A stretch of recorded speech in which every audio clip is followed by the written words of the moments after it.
ورجعنا لكم مشاهدينا من بعد الفاصل. وطبعا في ندوة الأمس كانت مع دكتور جريجر دكتورة بريندا ديفيس. طبعا كانت بتتكلم عن مواضيع جدا مهمة وهي أخصائية تغذية، فرح نسألها اليوم أسئلة أنا متأكدة أنه الكثير مننا يحتاج يعرف لها أجوبة. First of all, Dr. Brenda, it's an honor talking to you today. And yesterday's seminar, I was just telling you how enlightening it was for a lot of people, the people who were there. And the first thing comes to my mind is diet, the word dieting. You were talking diet, diet, diet. Here, we know diet as losing weight diet. Yeah. So you were talking about losing weight diet? Well, first of all, I just want to say thank you so much for having me. It's a privilege to be with you. And yes, the word diet itself is really describing what you eat.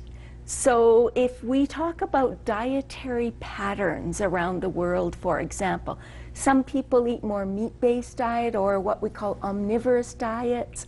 Some people eat vegetarian diets. Some people eat vegan diets. So this is a word that just describes the dietary pattern. So when I say what kind of diet are you on, you might say, well, I eat an omnivorous diet, for example. Yes. So now we use the word diet in sort of media, with the media a lot, as the weight loss diet. Yes. And certainly if you're dieting, we're usually talking about dieting to lose weight. Exactly. This is what we learn. Yes. But obviously what you meant is a lifestyle. Absolutely. So when I say you need to change your diet to be a healthier diet, we're just talking about your overall eating pattern. Exactly, and that's amazing. And one of the things you were talking about, we're going to talk about the highlight of your presentation yesterday, and number one was connection about the diet and the diseases.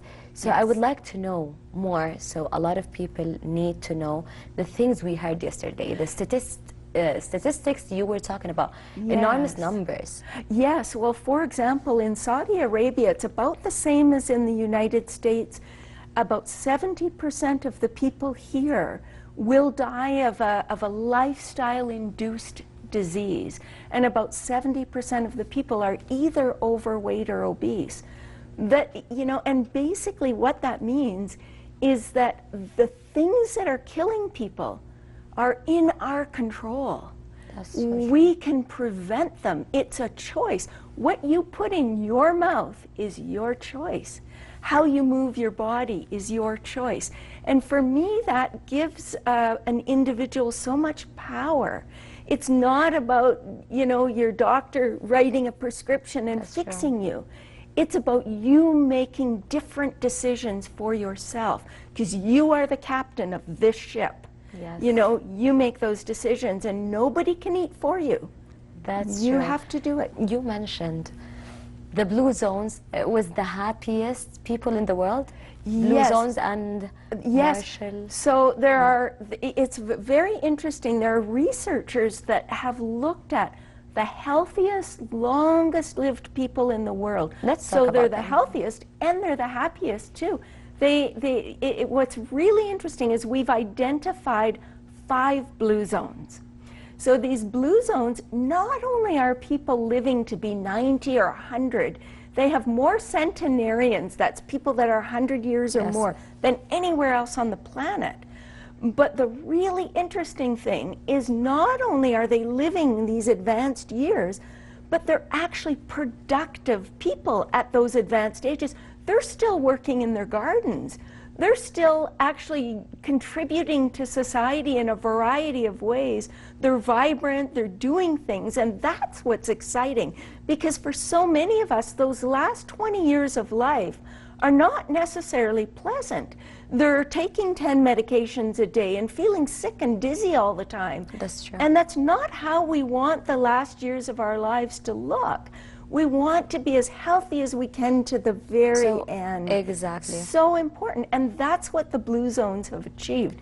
Exactly. And This yes. is what we need to know. Yes. How can we turn our lives to a blue zones. zones? Exactly. So the blue zones, let me tell you where they are. They're Okinawa, Japan. Yes. The Seventh-day Adventist community of Loma Linda, California. So these are people that, like people in Saudi, they tend not to drink alcohol. They tend not to smoke. They're fairly physically active, and they tend to eat a vegetarian diet. So they live 10 years longer than other people in the United States, for example. Are we saying today that fish is less damaging? Fish is much less damaging than red meat.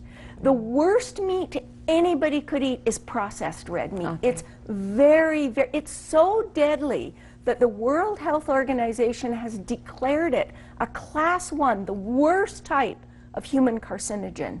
So it causes cancer, it causes heart disease, it causes diabetes. It probably increases your risk of diabetes 30 to 50%. And the amount we're talking about, this is the shocking thing, the amount of processed meat that does increase your risk of disease, we're talking maybe 30 grams for most processed meat. For bacon, it's 15 grams, 2 slices. It doesn't take much to do the damage. This is the worst meat anyone can eat. Yes. Next on the list would be red meat. Red meat contains inflammatory compounds, a lot of saturated fat. It contains a kind of iron called heme iron that's a pro-oxidant, so it increases oxidative stress or damage to your body tissues. So there are a lot of problems with red meat. Then underneath that would be the white meat, so chicken and the white, turkey and things like that. Exactly. And then under that would come the fish. And the fish is better because it contains less saturated fat, but it also contains more of the protective fats. So it contains these omega-3 fatty acids. A lot of people will hear this now and would say, I need my intake of protein. How can I get rid of meat? Yes. So I'm sure there's something we can take, like a lot of things that's more beneficial for protein more than red meat. So can we talk about it? What are the options we have here? Well, it's really interesting. Again, I want people to think about this, because everybody thinks if you don't eat meat, you're going to get protein deficient. But no, think about elephants. Yeah. Think about giraffes and hippopotamuses and big, huge gorillas.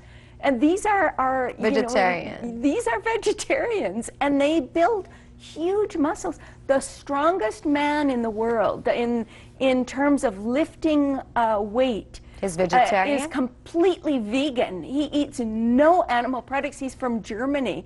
So fava beans, lentils, chickpeas, all of these, 20 or 30% of calories from protein. Okay. So legumes are very high. Grains even are about 9 to 17% of calories from protein. Today, a lot of people are watching us and they need to know what's step 1 to change my lifestyle. Yes. What exactly? Not with food. It's a state of mind. I need to know what they should convince themselves. Convince themselves that they're worth caring about. You know, that you care about your family, and your family wants to see you healthy. And life is so much more pleasurable when we're healthy. Our health is the most valuable thing we have. Without it, a lot of people don't realize how valuable health is until they lose it. And then they realize, when you're on dialysis, and so value yourself and your family enough to treat your body with respect. That's amazing. And it's so important. And for me, I'm 58 years old, and I don't feel You don't any look different. like it. Oh, You don't look thank like you. it at all. But I don't feel any different than I did when I was 20. And that is what is possible when you eat healthy foods and you exercise on a regular basis. I plan to, when I'm 90, to still be exercising and eating healthy foods and being productive. That's my goal, and that needs to be our goal. That's amazing. That's so true. it's just so simple to do, and you feel so much better. It's just a state of mind. It's just a determination. Absolutely. And a decision you have to take to change your life completely. Yeah. Exactly. You're worth it. Yes, it's so worth it. We're worth it. That's so true.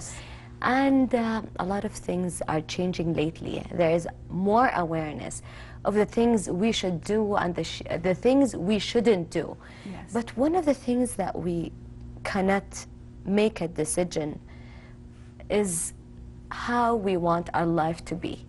And there's a lot of books lately been published about how to change your lifestyle, how to change your health. And I've heard you have 2 recent books. Well, my books are really guidebooks to help people who want to do plant-based diets do them well. So, because a lot of people start out trying to be vegetarian and they make mistakes and they don't get their B12 or they don't get enough protein or whatever it is.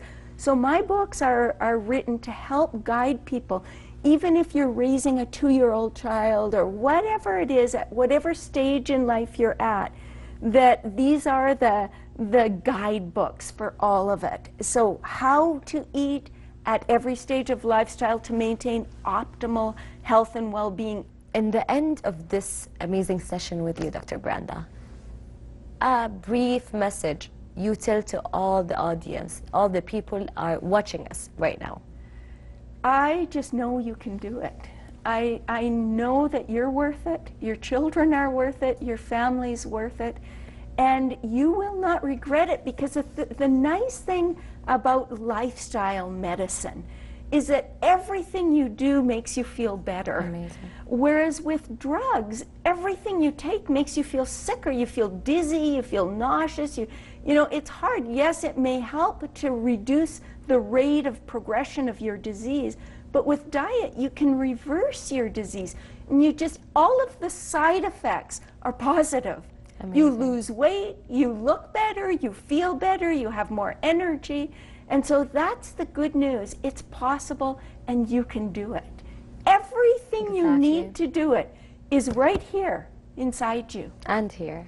Dr. Brenda Davis, thank you so much. It was an honor talking to you and having this enlightening experience with you. Thank you so much. Thank you so much for having me. Thank you. وهنا نكون وصلنا للختام لليوم، وكنا مع أخصائية التغذية الكندية دكتورة بريندا ديفيس. طبعا أكيد متأكدة أنه الكثير مننا اللي تابعونا استفادوا في هذه الجلسة وهذه المعلومات المهمة اللي ممكن تغير حياة الكثير منها، والأشياء اللي كانت مفاجأة بالنسبة لي، إنه مهما كانت عندك أمراض أو مهما كانت عندك مصاعب أو أشياء ممكن تأثر عليك، بإصرارك، بعزيمتك، بتغييرك وحبك للتغيير وإنك تغير حياتك، ممكن تغير أشياء كثيرة، وأولها إنه ترجع صحتك زي ما كانت وممكن أحسن من اللي كانت.